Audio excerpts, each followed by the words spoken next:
नमस्कार मित्रांनो, कलाकार कट्टामध्ये तुमचं स्वागत आहे।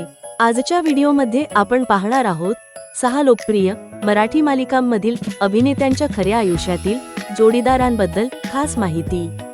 चला सुरुवात करूया। शशांक केतकर। मुरांबा या मालिकेत प्रमुख भूमिका करणारे आणि प्रेक्षकांच्या मनात घर करणारे अभिनेता शशांक केतकर त्यांच्या दमदार अभिनयासाठी ओळखले जातात। शशांक यांनी 2017 मध्ये प्रियांका ढवळे यांच्याशी विवाह केला। आज ते त्यांच्या वैयक्तिक आयुष्यात स्थिर आणि आनंदी आहेत।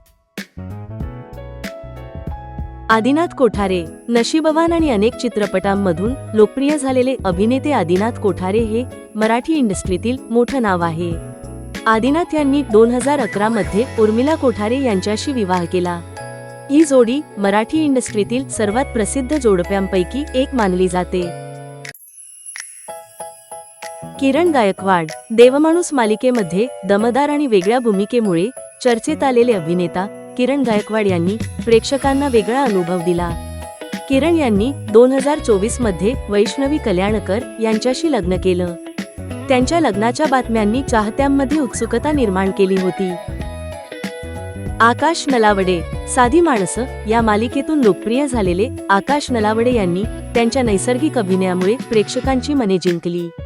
आकाश यांनी 2023 मध्ये रुचिका धुरी यांच्याशी विवाह केला।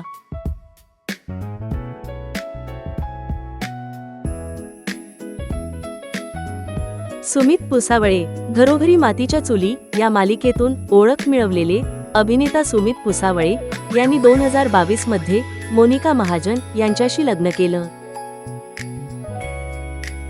मिलिंद गवळी। मराठी टेलिव्हिजनमधील अनुभवी अभिनेते मिलिंद गवळी यांनी अनेक मालिकांमधून विविध भूमिकांमधून प्रेक्षकांच्या मनात स्थान निर्माण केलं आहे। मिलिंद गवळी यांनी 1990 मध्ये दीपा गवळी यांच्याशी विवाह केला।